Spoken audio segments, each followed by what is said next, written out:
Hey y'all, it's Ritamayjune, and I am coming on today because I want to talk about a topic that was kind of discussed at International Hair Meetup Day. So I am coming with a Let's Talk Kinky. And a younger naturalista was saying she was having problems in school as far as her wearing her natural hair and getting rude comments and things like that. And I feel for the young generation because it is like back when I was in school, almost everybody had a relaxer, so that was what it was.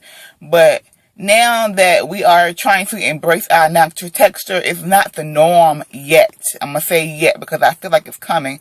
It's not the norm.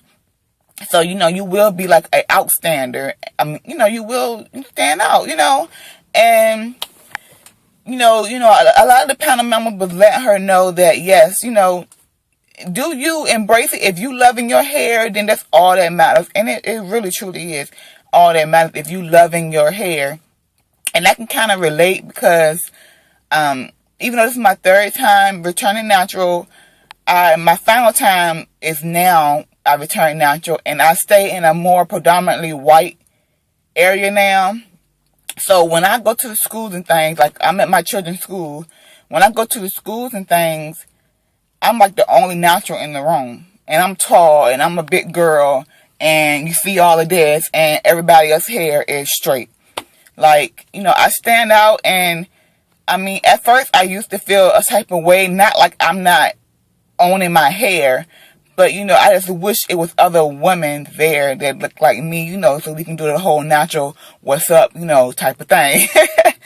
But in no type of way I ever felt like, I don't know, like they were picking on me because I do see the stares, and when I walk in, it seems like people automatically look at my hair.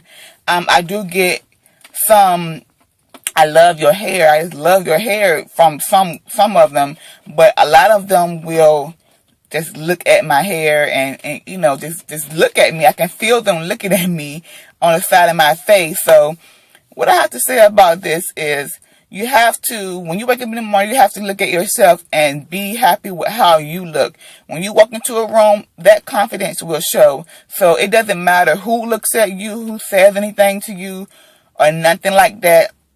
You holding your own, so it doesn't matter. It do not matter at all what nobody else says to you about your hair. You determine that. You determine that whole vibe.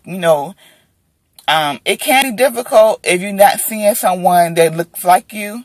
To have that kind of confirmation that it's presentable, but no one. You don't have to be. What I'm trying to say, you determine that, like I said, you wake up and you feeling good and you loving your hair, then you just need to rock that and do that. Don't matter what nobody says. No matter what nobody says to you. And I really feel for the young girls. They're going to have to be some strong young ladies, like, not take no mess type of ladies. Like, you have to really stand up for yourself. You're going to really have to let them know, like, hey, this is the way I'm wearing my hair, and if you don't like it, oh well. You're going to really, really have to be strong being, a young person. You're trying to show this is what I'm born with, this is the way I look, and that's what it is. So I really hope they can have a strong backbone and pull it through for the next generation, the little girls coming up. The little girls coming up now might have it a little bit better than the girls who came up on relaxers and now returning back. The little girls who never had a relaxer are going to have it a whole lot better. So the parents going to have to stay strong.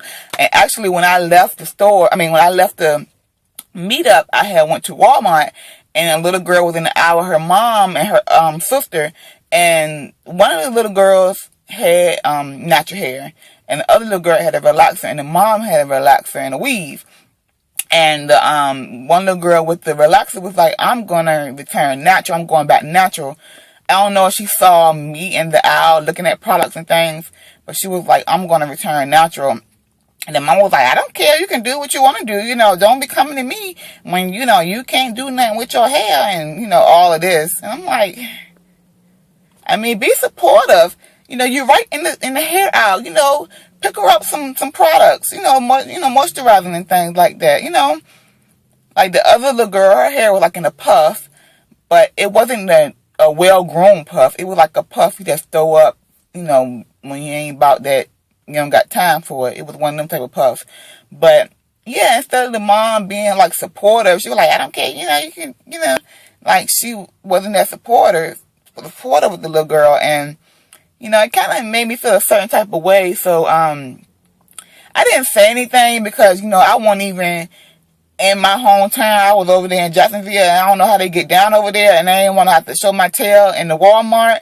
So I didn't say anything, but, you know, it made me feel some type of way.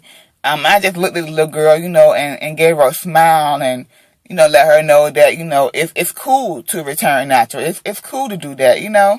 So, yeah. I just wanted to come on with that Let's Talk Kinky, and I want to see what you guys have to say as usual.